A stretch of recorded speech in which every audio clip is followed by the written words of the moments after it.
আবার একটা গুরুত্বপূর্ণ ইনফরমেশন নিয়ে চলে এলাম আপনাদের কাছে।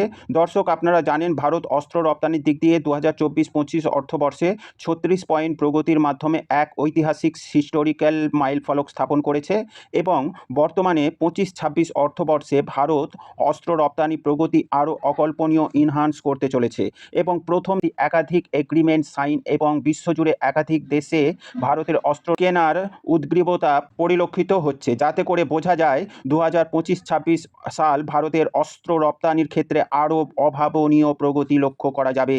দর্শক, আপনারা জানেন 26শে জানুয়ারি প্রজাতন্ত্র দিবসে ইন্দোনেশিয়ার প্রেসিডেন্ট প্রভাও সুফিয়ান্তোকে বিশেষ গেস্ট হিসেবে আমন্ত্রণ করেছিল ভারত এবং তিনি এসেছিলেন। তিনি ভারতের ব্রহ্মোস মিসাইল কেনার আগ্রহ প্রকাশ করেছেন। এছাড়া কেনার প্রক্রিয়াকে অগ্রসর করার জন্য বিভিন্ন ডিফেন্স মহলের সাথে বৈঠক এবং এগ্রিমেন্ট সাইন করেছেন এবং তার সাথে ভারতের ডিফেন্স মিনিস্টারের সাথে চীনের আগ্রাসন থেকে ইন্দোনেশিয়ার জলসীমা সুরক্ষার জন্য জয়েন্ট নেভি প্রোটেকশন এগ্রিমেন্টের জন্য ভারতের কাছে আর্জি প্রকাশ করেছে।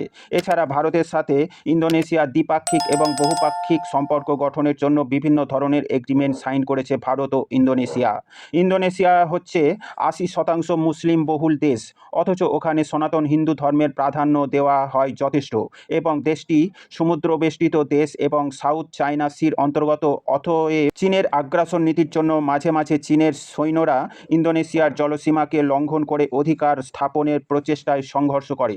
এ থেকে সুরক্ষা পাওয়ার জন্য এবং ইন্দোনেশিয়ার আন্তরিক সুরক্ষার সুনিশ্চিত করার জন্য ভারতের কাছ থেকে ব্রহ্মোস মিসাইল কেনার প্রক্রিয়াকে যথেষ্ট গুরুত্ব দিয়েছে এবং মেরিটাইম সুরক্ষার জন্য ভারতীয় নৌসেনার সাথে যৌথ প্রশিক্ষণে আগ্রহ প্রকাশ করার মাধ্যমে চীনের স্নায়ুর চাপ বাড়ানোর যথেষ্ট কাজ করেছে ইন্দোনেশিয়া।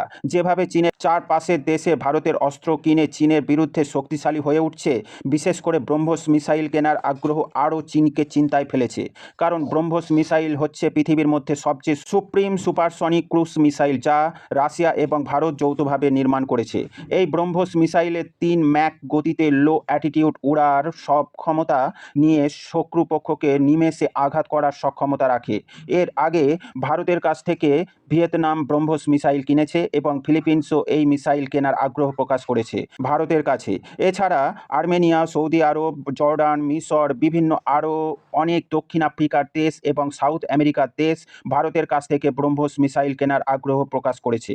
ভারত ব্রহ্মোস মিসাইলের এক্সপোর্টে আরও প্রগতি আনার জন্য ব্রহ্মোস এনজি মিসাইল ডেভেলপমেন্ট করেছে, যা ব্রহ্মোস মিসাইলের চাইতে কস্ট এবং ওজন যথেষ্ট কম হবে। মারণ ক্ষমতা ব্রহ্মোস মিসাইলের মতনই থাকবে। এই ব্রহ্মোস এনজি মিসাইল খুবই দ্রুততার সঙ্গে ডেভেলপমেন্ট করার কাজ চলছে। আশা করা যায় আর 2-1 বছরের মধ্যে ভারতের সেনাবাহিনীতে আমরা দেখতে পাবো। প্রিয় দর্শক, এ বিষয়ে আপনাদের মতামত কমেন্টের মাধ্যমে জানাবেন। ডিফেন্স, ফরেন পলিসি ও জিওপলিটিক্স রিলেটেড খবর পেতে এই গ্লোবাল নলেজ শো চ্যানেলটিকে সাবস্ক্রাইব করে পাশে থাকবেন, যাতে করে প্রতিদিনের প্রতিবেদন আপনাদের কাছে সহজেই পৌঁছায়। Thank you very much for watching my video.